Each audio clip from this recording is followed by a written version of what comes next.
Hello everyone, मैं पूजा यादव आज presented हूँ एक नई वीडियो के साथ जिसमें हम डिस्कस करेंगे कैंटर्स थ्योरम एंड इट्स प्रूफ।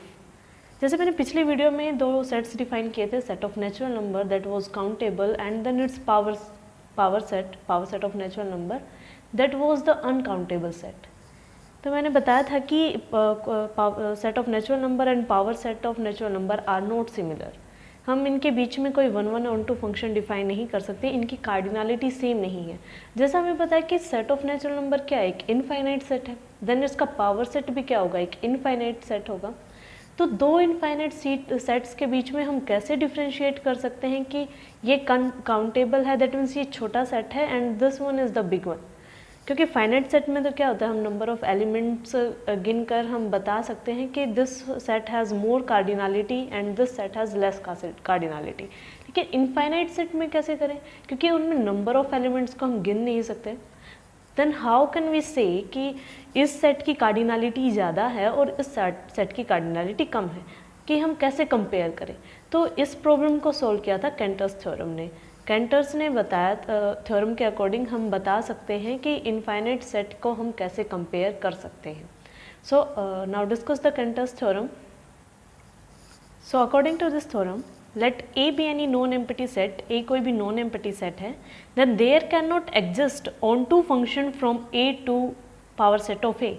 तो हम किसी भी सेट से लेकर उसके पावर सेट तक कोई ऑन टू फंक्शन डिफाइन नहीं कर सकते। अब इस थ्योरम से क्या निकल के आता, सॉल्यूशन क्या निकलता है, जैसे मैंने पिछले थ्योरम में बताया था कि अगर कोई फंक्शन एग्जिस्ट करता है from A to B such that कि ये ऑन टू है, इसका मतलब है कि जो कार्डिनलिटी ऑफ बी होगी वो लेस देन इक्वल टू होगी कार्डिनलिटी ऑफ ए। लेकिन कैंटर्स थ्योरम क्या कहता है कि अगर हम कोई फंक्शन, ऐसा कोई भी फंक्शन एग्जिस्ट नहीं करेगा ए टू पावर सेट ऑफ ए, जो कि क्या होगा, ऑन टू होगा। अगर ऑन टू होता तो क्या होता, cardinality of power set of a will be less than cardinality of a. लेकिन ऑन टू नहीं, ऐसा फंक्शन एग्जिस्ट करेगा ही नहीं कि ए टू पी ऑफ ए हम ऑन टू फंक्शन डिफाइन कर दें। इसका मतलब जो cardinality of power set of a होगी वो ग्रेटर देन इक्वल टू होगी हमेशा कार्डिनलिटी ऑफ ए के। और यही हमारा डिफ्रेंशिएट करता है कि मान लिया मैंने लिया ए कोई सेट ऑफ नेचुरल नंबर्स है जो खुद एक ट्रांसफाइनाइट सेट है, इसका मतलब the cardinality of power set of n will be greater than equal to cardinality of n, कि power set of natural number की कार्डिनलिटी ज़्यादा होगी as compared to set of natural number से। और यहीं से हम डिफ्रेंशिएट कर पाते हैं कि ट्रांसफाइनाइट सेट्स को कंपेयर कर सकते हैं कि किसकी कार्डिनलिटी ज़्यादा है। और यही इसलिए कैंटर्स थ्योरम सबसे ज़्यादा इंपॉर्टेंट है। दोबारा रिवाइज कर लेते हैं, क्या कहते हैं कि ए कोई भी नॉन एम्प्टी सेट है तो ए से लेकर पावर सेट तक हम कोई भी ऑन टू फंक्शन डिफाइन नहीं कर सकते। अगर ऑन टू फंक्शन, जैसे पिछले में रिकॉल करते हैं हम, जैसे रिकॉल किया था कि पीछे वाली वीडियो में मैंने बताया था कि अगर कोई ऑन टू फंक्शन एग्जिस्ट करेगा तो इसका मतलब जो कोडोमेन की जो हमारी कार्डिनलिटी होगी वो डोमेन से छोटी होगी। लेकिन कैंटर्स क्या कहता है कि ए टू पी ए कोई ऑन टू फंक्शन एग्जिस्ट नहीं करता, दैट मीन्स ये जो कंडीशन है ये हमारी सेटिस्फाइड नहीं होगी। That means cardinality of power set of a will be greater than cardinality of a. और इसी तरीके से अगर हम ए कोई सेट नेचुरल नंबर का ले लेते हैं तो इसका मतलब cardinality of set of natural number is less than the cardinality of power set of natural number. यहाँ से हम डिफ्रेंशिएट कर रहे हैं, कंपेयर कर रहे हैं दो ट्रांसफाइनाइट सेट को। दिस इम्प्लाइज, क्या कहता है, इसके अकॉर्डिंग हम क्या बोल सकते हैं, there may be difference in potential of transfinite sets.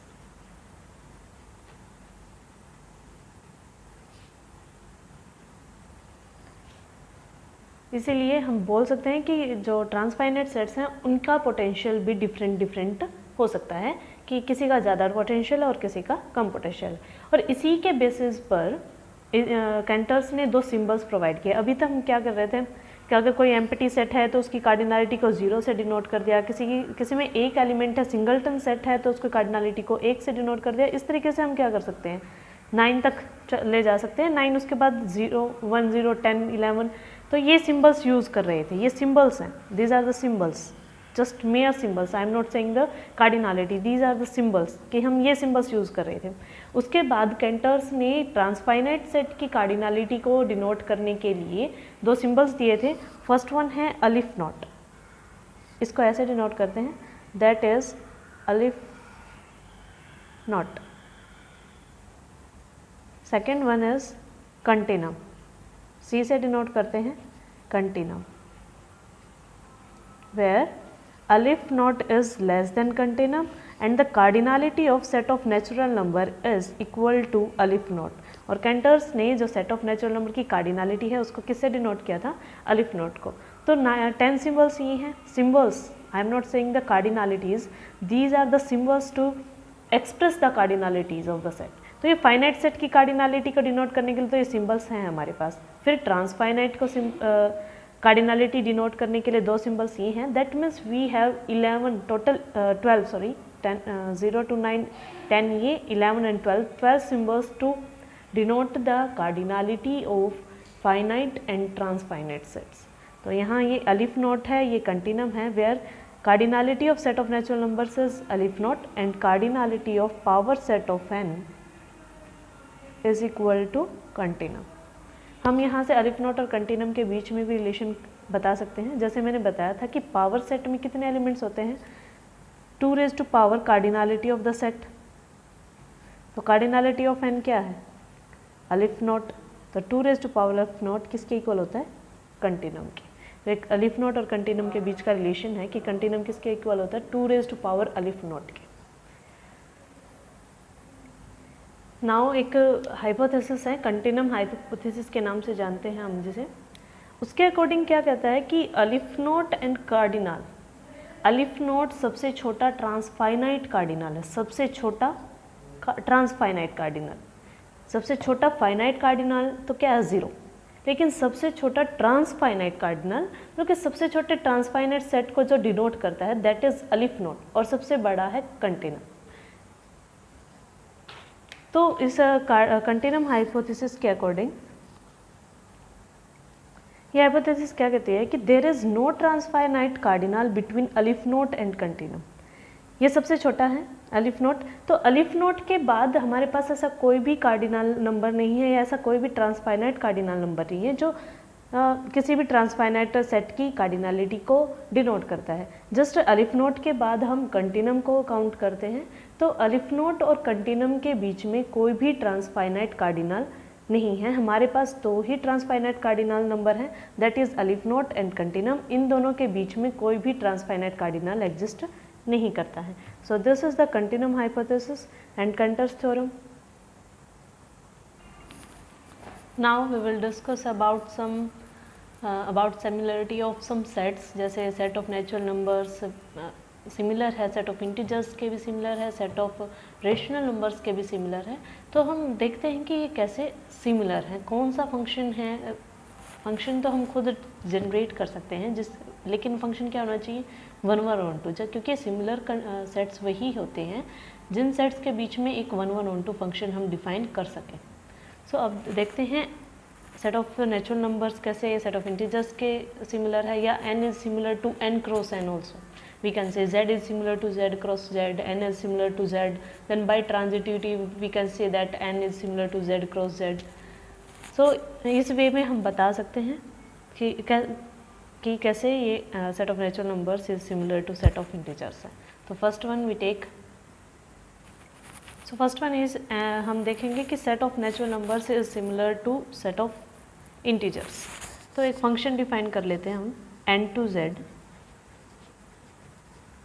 किस तरीके से, I am taking that f of n is equal to minus of n minus 1 divide by 2 if n is odd, और n by 2 if n is even. ये मैंने कोई function define किया है n to z। तो हम elements कहाँ से उठाएंगे, n से। ट्राई करते हैं, जब मैंने नेचुरल नंबर्स का 1 लिया, 1 इज आउट, तो यहाँ पुट करेंगे, तो z का क्या आएगा ये देखते हैं। 1 माइनस 1 0, तो आएगा 0। फिर मैंने 1 नेचुरल नंबर से 2 उठाया, तो 2 बाई 2 दैट इज़ 1, तो z का क्या आएगा 1। इंटीजर्स में जा रहे हैं ना।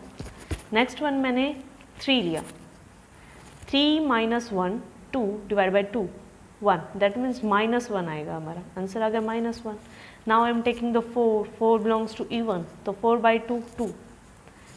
Again I am taking 5, 5 minus 1 4 divide by 2 2, -2 answer आएगा। देन टेकिंग 6, 6 यहाँ बिलोंग करेगा क्योंकि 6 इवन है, तो 6 के अंडर आएगा 3। जब 7 ले रहे हो तो 7 माइनस 1 6 डिवाइड बाई 2 -3, तो 7 अगर रखते हैं तो हम 3 आ रहा है। वी कैन सी दैट कि हमारे सभी इंटीजर्स, हम एक फंक्शन लेबलिंग कर रहे हैं नेचुरल नंबर से। अगर 1 ले रहे हैं तो z 0, दैट मीन्स सभी इंटीजर्स कंप्लीट हो रहे हैं, 0 1 -1 2 -2 3 -3 देन 4 -4 5 -5, दैट मीन्स एक फंक्शन एग्जिस्ट कर रहा है 1 1 एंड ऑन 2, क्योंकि इसके हर एलिमेंट की इमेज एग्जिस्ट कर रही है और z इंटीजर्स की प्री इमेज भी हमारे पास मिलेगी। That means from n to z हम एक 1 1 ऑन 2 फंक्शन डिफाइन कर पा रहे हैं। तो बाय सिमिलर सेट की डेफिनेशन के अकॉर्डिंग अगर किन्हीं दो सेट्स के बीच में हम एक 1 1 और ऑन 2 फंक्शन डिफाइन कर रहे हैं, that means both the sets are similar. So we can say that and the set of natural numbers is similar to set of integers. हम और भी फंक्शंस बता सकते हैं, ये बहुत ही जनरली यूज़ किया जाता है ये फंक्शन, तो इसके अकॉर्डिंग। तो इसका मतलब अगर cardinality of set of natural numbers is equal to aleph naught, this implies कि cardinality of integers is also aleph naught. Okay, now next one, now we will see that n is similar to n cross n। अब हम n cross n के similar दिखाएंगे। उससे पहले एक चीज़ देख लेते हैं कि let a and b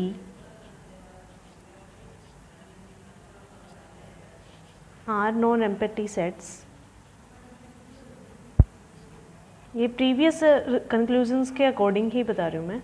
and there exist a function a to b that is 1 1। ये फंक्शन 1 1 है, तो इसका मतलब अगर b काउंटेबल होगा तो इससे हम बता सकते हैं कि a भी क्या होगा, काउंटेबल। कैसे?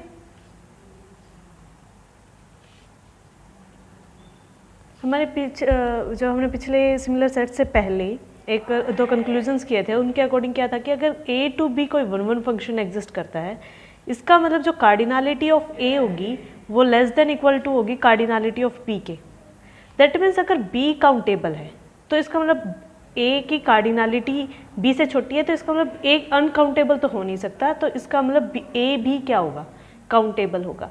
इसी के बेसिस पर हम थोड़ा सा सिंपल हो जाएगा n को n क्रॉस n के सिमिलर प्रूव करना। तो एक ये रिजल्ट यूज़ करेंगे कि let a and b are non empty set. अगर a to b 1 1 function exist करता है और b काउंटेबल है तो a भी काउंटेबल होगा। ये क्यों हुआ? क्योंकि अगर 1 1 फंक्शन है, इसका मतलब कि जो कार्डिनलिटी ऑफ a है वो कार्डिनलिटी ऑफ b से कम होगी।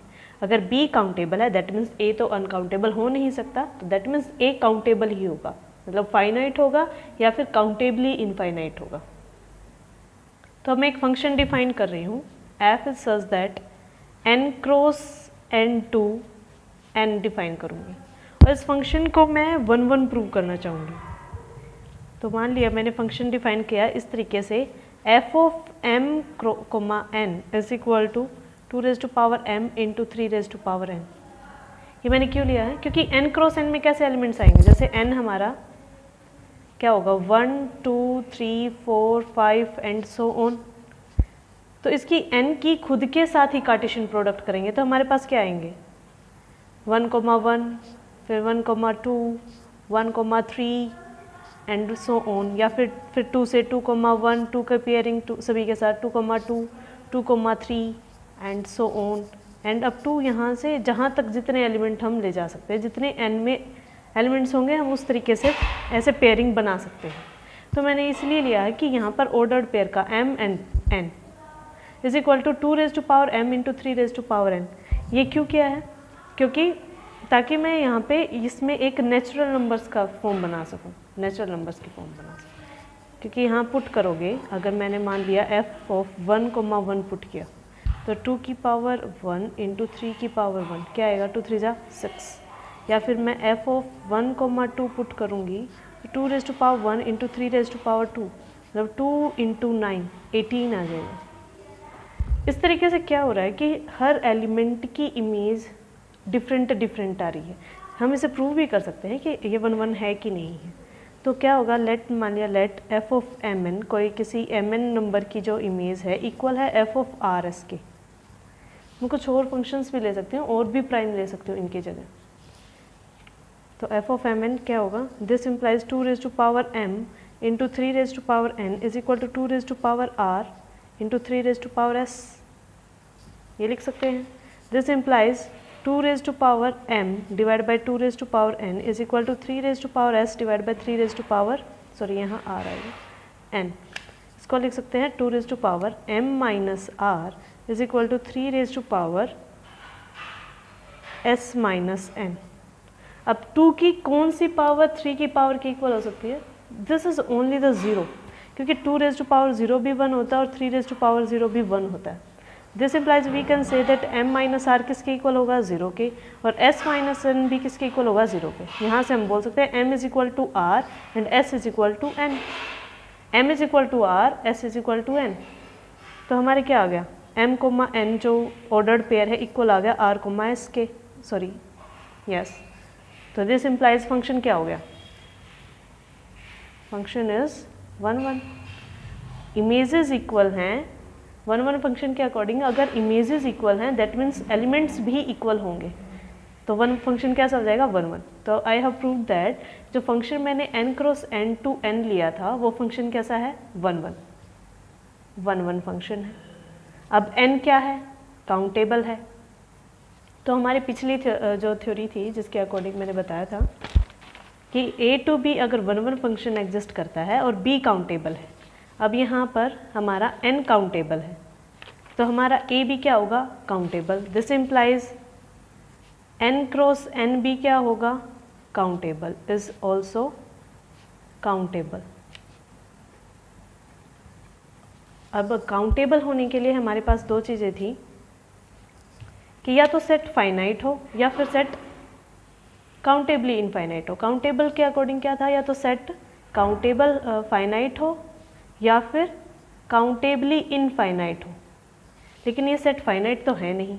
That means n cross n is countably infinite.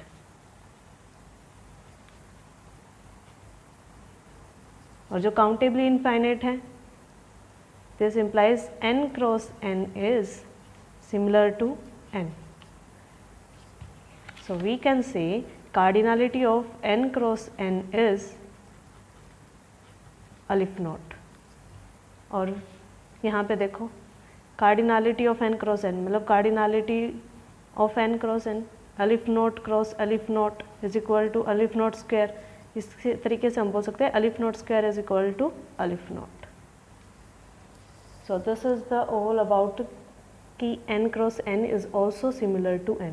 Similarly हम प्रूव कर सकते हैं कि z cross z is similar to z। उस तरीके से फिर n क्रॉस n सिमिलर हो जाएगा ट्रांजिटिविटी के अकॉर्डिंग z क्रॉस z के। तो हम प्रूव कर चुके हैं कि set of natural numbers is similar to set of integers. Thus we can write कि n set of natural numbers is similar to integers, n is similar to n cross n, z is similarly in the way same way जैसे हमने n cross n को prove किया z cross z। और this implies we can say that n cross n is similar to z cross z and these all are similar। इन सभी की cardinality क्या होगी, अलिफ नॉट रहेगी। अब हम प्रूव करेंगे कि सेट ऑफ नेचुरल नंबर्स कैसे सेट ऑफ रेशनल्स के भी सिमिलर है। थर्ड वन क्या प्रूव करना है कि जो n है सिमिलर है सेट ऑफ रेशनल्स के। तो हमें क्या करना पड़ेगा, एक फंक्शन डिफाइन करना पड़ेगा n टू z q जो क्या प्रूव कर दे 1 1 और ऑन टू हो। तो हम प्रूव कर सकते हैं कि set of rational numbers is similar to set of natural numbers. तो मैंने एक फंक्शन डिफाइंड किया है q to z cross z। ऐसा क्यों, क्योंकि z cross z is also similar to n और हमें q की डेफिनेशन पता है। सेट ऑफ रेशनल नंबर्स क्या है कि वो सभी elements numbers p by q के फॉर्म के सच दैट p बिलोंग करता है z से और q बिलोंग करता है नेचुरल नंबर से, also GCD of p and q is equal to 1 होता है। ये हमारा रेशनल नंबर्स का है। तो यहाँ मैं n क्रॉस n नहीं ले सकती थी, z है तो z ऑलरेडी सिमिलर है नेचुरल नंबर्स के, तो हम q की जगह z ले लिया, z क्रॉस z ले लिया। और ये फंक्शन किस तरीके से है कि f of p by q, मैं कोई भी नंबर लूँ वो किसके इक्वल होगा, p कोमा q के। ये पेयरिंग हो गई यहाँ से। तो अब ये फंक्शन क्या होगा हमारा 1 1 होगा। फंक्शन इज 1 1 जैसे हमने लास्ट में किया था। जैसे हमने लास्ट स्टेप में किया था, दो फंक्शंस की इमेजेस इक्वल थी तो वे एलिमेंट्स भी इक्वल थे। दो एलिमेंट्स की इमेजेस अगर इक्वल थी तो वे एलिमेंट्स इक्वल प्रूव कर दिए थे। इसी वे में हम प्रूव कर सकते हैं यहाँ पे f of p by Q is equal to f of r by s ले सकते हैं। तो यहाँ अगर दो इमेजेस इक्वल हैं दैट मीन्स एलिमेंट्स भी इक्वल प्रूव कर सकते हैं। इस तरीके से हम इस फंक्शन को 1 1 प्रूव करेंगे।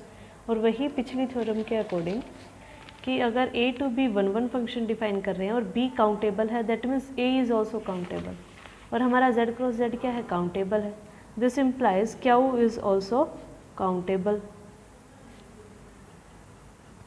काउंटेबल है तो दैट मीन्स या तो फाइनाइट होगा या काउंटेबली इनफाइनाइट होगा। पर हमें पता है कि सेट ऑफ रेशनल्स क्या है, काउंटेबल नहीं है, सॉरी फाइनाइट नहीं है। दैट मीन्स क्या है, q इज काउंटेबली इनफाइनाइट।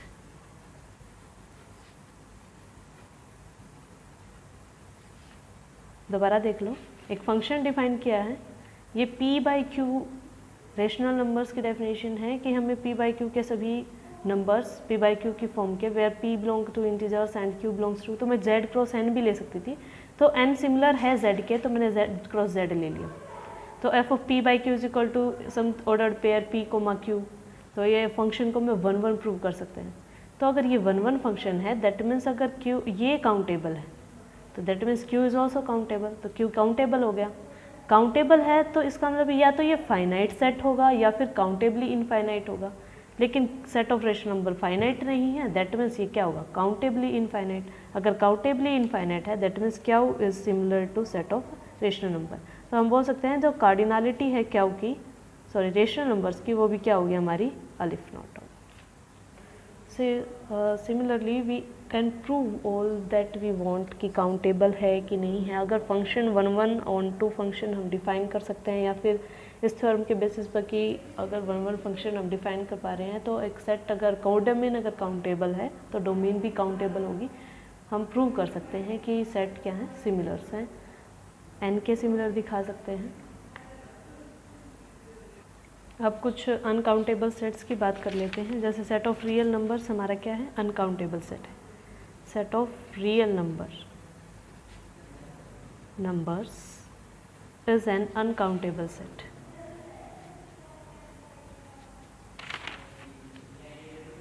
कि हम सेट ऑफ नेचुरल नंबर से लेकर यहाँ तक कोई 1 1 ऑन टू फंक्शन डिफाइन नहीं कर सकते सेट ऑफ रियल नंबर्स के साथ, अनकाउंटेबल सेट है। तो और कोई भी हमारा इंटरवल, ओपन इंटरवल लें या फिर क्लोज्ड इंटरवल लें या सेमी क्लोज्ड लें या सेमी ओपन लें, वे सभी क्या हैं, सिमिलर रहेंगे और वे सभी सिमिलर होंगे सेट ऑफ रियल नंबर्स की।